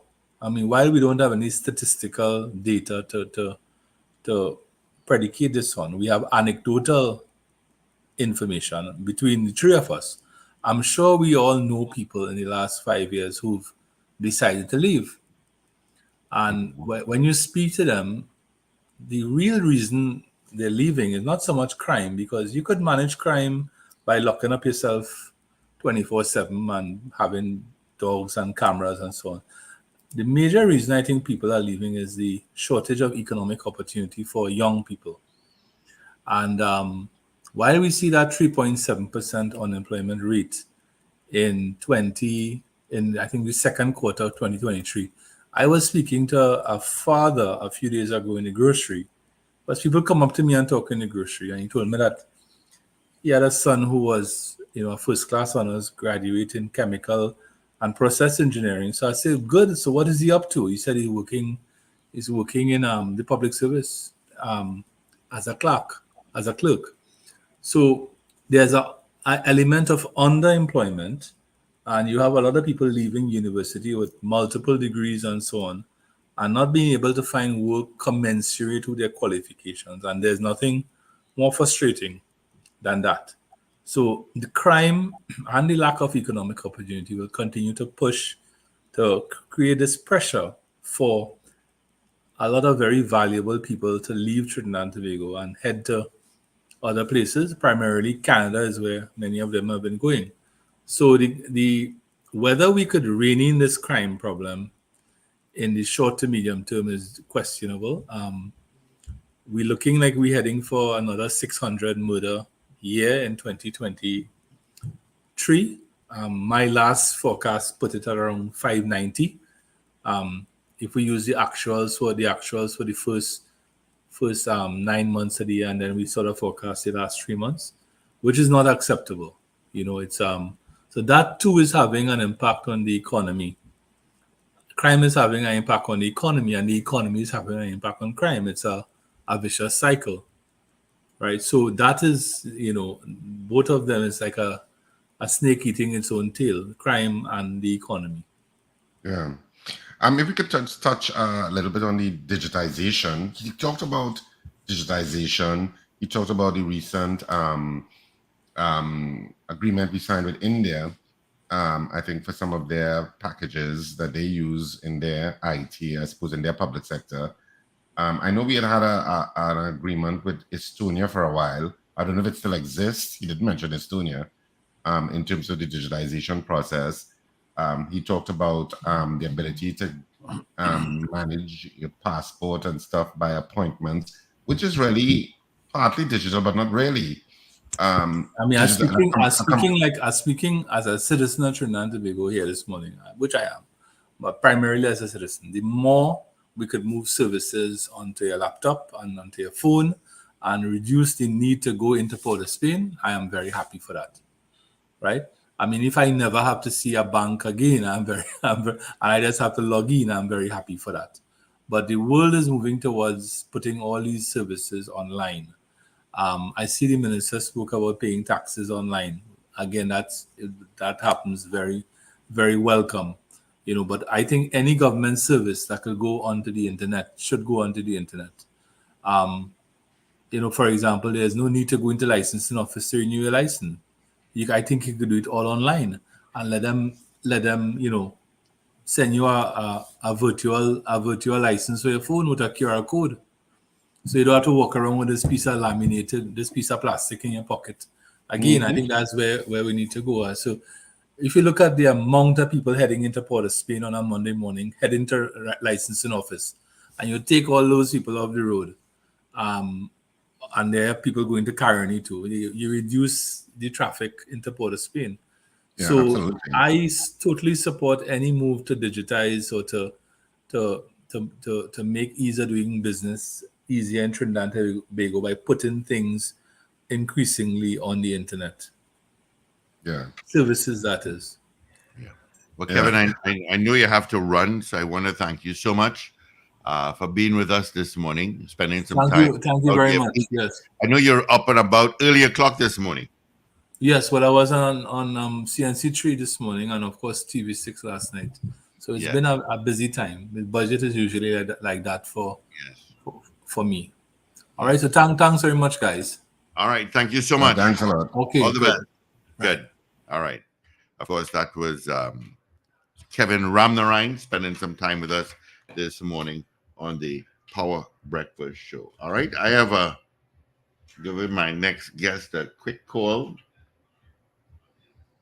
Yeah, let me just get into that, and I have to let you know as well that Pavi is having their cruise coming up October 14th. Yes, Party with Pavi and Burn Team Global to present Vision One, a charity cooler cruise, October 14th, boarding at Lady Hales Avenue, 4 p.m., sailing at 5 p.m., party to the sounds of DJ Lovey, Dub Vendor, and Juicy. Tickets are $250.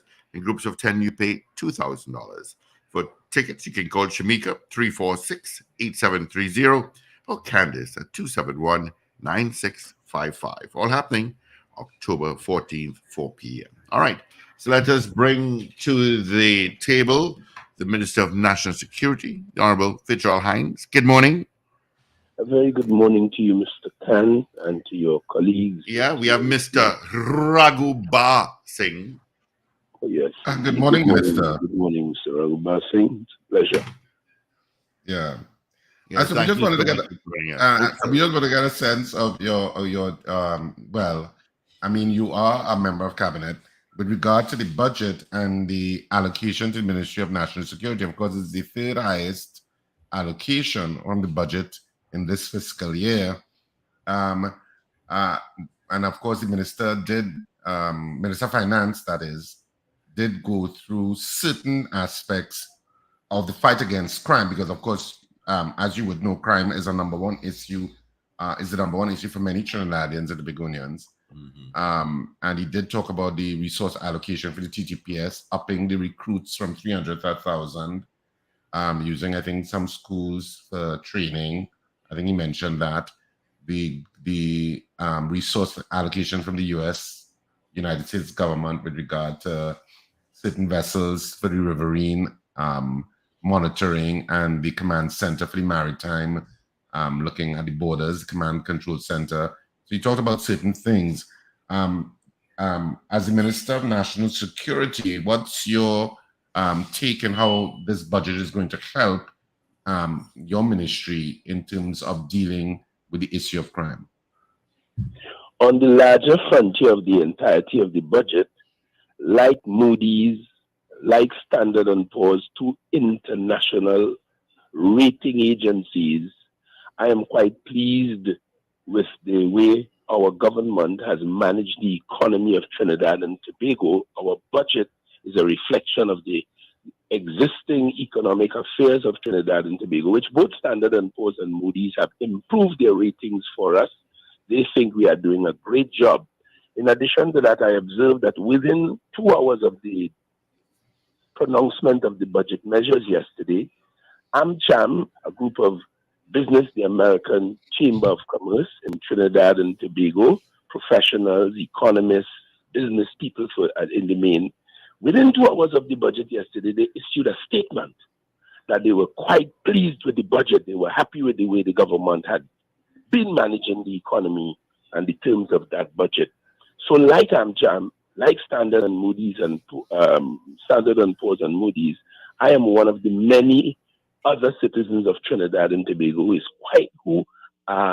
are quite pleased with these developments. And yes, our allocation is the third highest among all the ministries. This is not new. This is a usual pattern. It usually ranks between national security. There was a time when national security got the largest slice of it.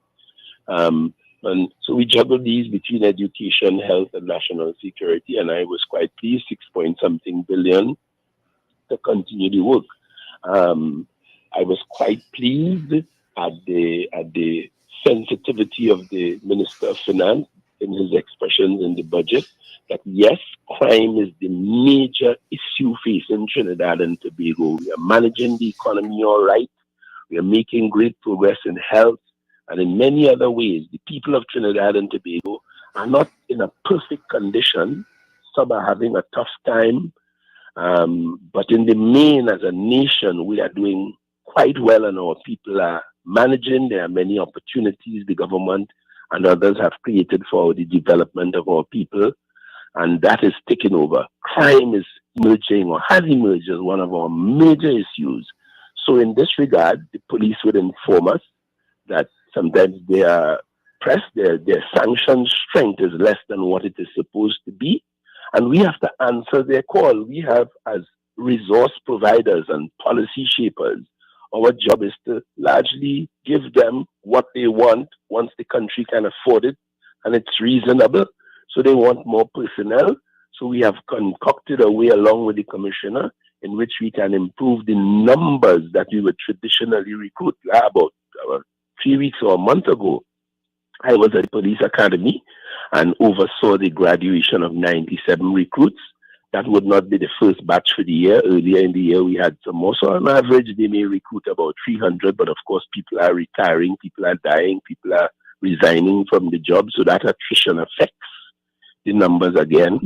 So we want some mass intervention. So we want to find a formula, which he has outlined some elements of, to recruit up to 1,000 people. And with that mass intervention, you may get ahead of the attrition figure and put the police in a better place in terms of human resources. Oh, so this is not actually an increase in the human resource allocation to the TTPS. It's just trying to meet recruitment in a year. Yes, recruitment. We want to step up the recruitment process so we can give them a short burst and they can get more competent, well-trained persons to carry out the important business of police work. Okay. This is what this is about. And on the other hand, he has promised that he will make a special sum available, particularly for the boost in certain technological and other requirements that the police have indicated to me and to us that they need, including, of course, vehicles, because, police vehicles work very hard. They actually run 24 hours a day. We have tried institutionally to strengthen our maintenance capacity. We have VEMCOT, we have made arrangements, and VEMCOT is the agency, a state agency that is supposed to repair and maintain these vehicles. And we are working that out to make sure that these vehicles, which work very hard, as I said, are serviced and managed, and we get value for money in all of them. So that was a very encouraging piece of news for me yesterday as well. And of course, border security, as I would have told you and Steve and your listeners some months ago when we last spoke, border security is the highest priority for me in the Ministry of National Security as a small twin island state with so many porous opportunities, even in our legal ports. Border security is critical. So about a month ago, I had the honor to receive on behalf of the government and the people these 4 riverine craft, which would be shared between the police and the Defense Force Coast Guard, so that to support the 2 Cape class vessels that deal with a 3,000 nautical mile patrol outside of our coast. We now have some more riverine patrol vessels because the little river inlets around here are also used in the context of our porous borders. So we have been boosting up the intelligence. We see what is happening, and therefore we are responding to it in that way. So altogether for national security, along with all the other things that we had and have to do and are doing, the work continues. I was quite inspired by what I heard yesterday, and I was looking at Kamla Prasad Bisesa and my political opponents in the House, and I saw how they became deflated and stunned as the good news from all aspects of the governance of this country came true. I saw them like a big bubble, like a colossus, and I saw like it got a puncture and it flattened, and they left the parliament chamber quite deflated yesterday because they don't want nothing good for the place. They want to celebrate the murders and so on.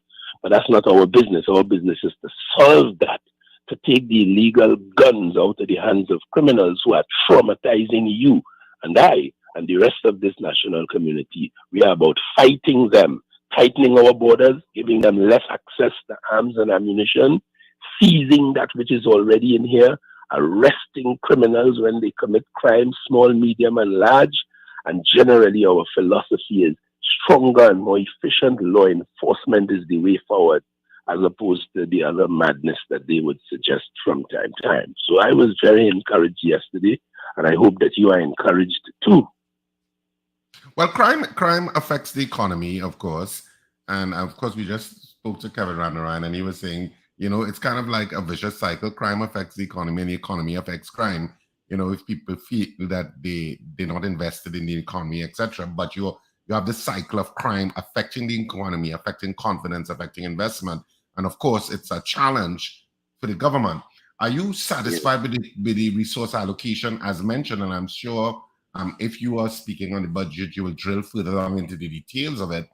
But are you satisfied that this is going to make some impact in the next fiscal year? Because yes, it always will, because we definitely can't stand still. We need more. We need to do more. We need to continue doing what has been bringing gains and progress, in the past. So we have to continue. But I want you to know, since we are talking about budget, a large chunk of the allocations you will see going to ministries for personnel expenditure, meaning for salaries and emoluments. So not all the allocation goes towards new technologies and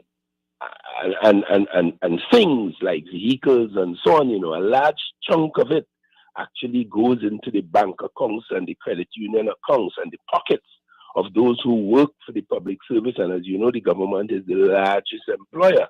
On average, we spend about $10.5 billion a year out of our budget for salaries and emoluments, as you would know.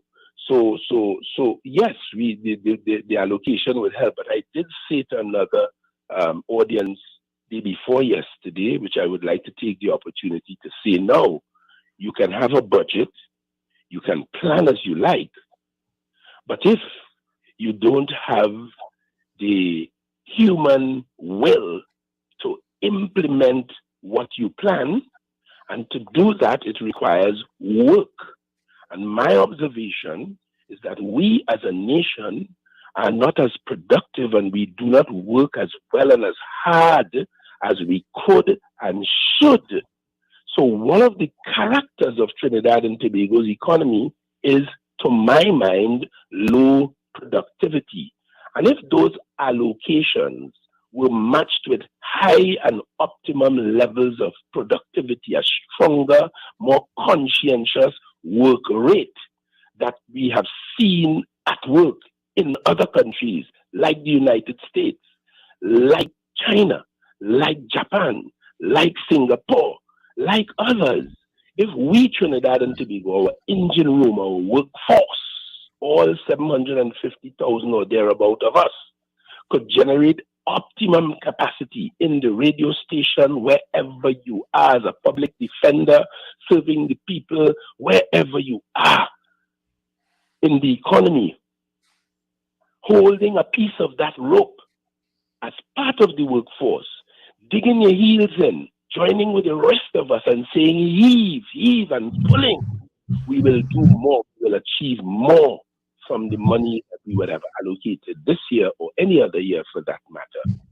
And I think if we ignore that, we will continue to not get the full value of what we spend, because our productivity can improve. And this is not only my view. I have specifically canvassed this with Roger Hussein and other economists who know better about this than me. And when I asked them, 8 of them recently, together, what would happen to our economy if our people worked more conscientiously and harder, not only public sector, across the board, the entire workforce, and to the man and woman, they told me the economy would immediately grow by about 20 to 25%. The quality of life would be better. The streets would be better paved and better marked. The drains wouldn't be clogged. The grass wouldn't be growing on the road. The police officer will be present when you need him. The nurse will be a lot more like a nurse inside of those institutions. The whole quality of life and the standard of living will improve. So I urge us, including me, to work harder, contribute, hold the rope, as I say, and pull on behalf of Trinidad and Tobago. We have made great progress, and we'll make even more. I mean, so that's why we're going to have to leave it this morning, because time has cropped up. But Minister, before you go, I had the unfortunate, I had to make a call on Saturday evening because I witnessed an accident on the East-West corridor, and I called 999, and it took 3 minutes and 20 seconds before someone answered that 999 call. In my mind, that is unacceptable. Quite so. And I have had a complaint or two like this from elements of the public in the past. I raised the matters with those who are responsible for that operation. I visited the place. I came to understand how they work and what they do. We took some measures that we would continue to improve in them. And in this particular case, I can inquire if you would be kind enough. You do have my contact to send me some specifics, the time and so on. And I give you the guarantee as Minister of National Security, I will make an inquiry of the department to find out what happened and why. And I will give you some feedback. But based on what you have said, it is rather unfortunate. But I would like to know, eventually, you got through. 3 minutes later, I got through, and the officer was very, very nice. It's just that when you call 999, it's not for an old talk. Every second seems like an hour. And it was a serious accident. I do understand. And did the police respond promptly thereafter? I was there. I stuck around for about 20 minutes, and the police did not arrive as yet. All right. Well, I would like if you would send me some specifics, and I will take the opportunity as minister on behalf of the public of Trinidad and Tobago, because sometimes I tell them, I mean, I am the voice of the people. Yeah. Elected by the people. Yeah. And while I have ministerial responsibility, I have representative responsibility too. So you give me some details, and I will check on that with a view of improving it, because it needs to be improved. Certainly does. Is one aspect of it, but we have to work and fix the problems. If we fix the problems, the thing works a whole lot better, isn't it? Yeah, you need to get it fixed. Please send me the details. Yeah, give me a few. I'll send a few later on. But thank you so much, Minister, for being with us. on the Power Breakfast Show at Power 102 Digital. Thank you. Time has creeped up on us. Yeah. All the best. It's ridiculous. All right. Of course, I was a minister, the Honorable Minister of National Security, Fitzgerald Hines. That's where we wrap it up on the Power Breakfast Show this morning. Of course, just reminding you that theater is on this weekend. You have Nikki Crosby at Cipriani College for all of you in the East-West corridor. She has rave reviews from her show over the weekend, and Queen's Hall was pretty packed on both nights and got a standing ovation on opening night. I mean, she was spectacular. You should not miss it. Trust me, it's an event. And so Nikki Crosby is on at Cipriani College. She goes to Cipriani College now this weekend, Saturday at 8:30, Sunday at 6:30. Of course, tickets available at all the usual outlets, from Electronics in the east to Rumbox in the west and Crosby's in St. James, and of course, Key Squared Fashions at Eastgate and at West Mall. There's some of the outlets. Creme Fresh in Brentwood Mall is selling tickets for Nikki's show, as well as Bacchanal Bubble and Bad Behavior, which is in Naparima Bowl this weekend, and that premieres in Naparima Bowl. We don't often start to play in San Fernando, but we are this weekend. I'm at Naparima Bowl at Saturday at 8:30 and Sunday at 6:30. And of course, the ticket outlets in San Fernando would be K Squared Fashion, C3 Center, and Gum City, and Fens of Marabella by the roundabout.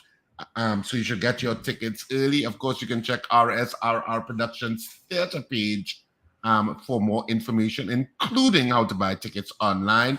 I just want to say again a happy birthday to Deborah Buku Mason. I didn't say it yesterday. Is Deborah's birthday today? No, yesterday was her birthday, but I didn't mention it on radio. So happy birthday, Deborah. Publicly, I'm telling you, happy birthday. Mwah, I love you bad. All right.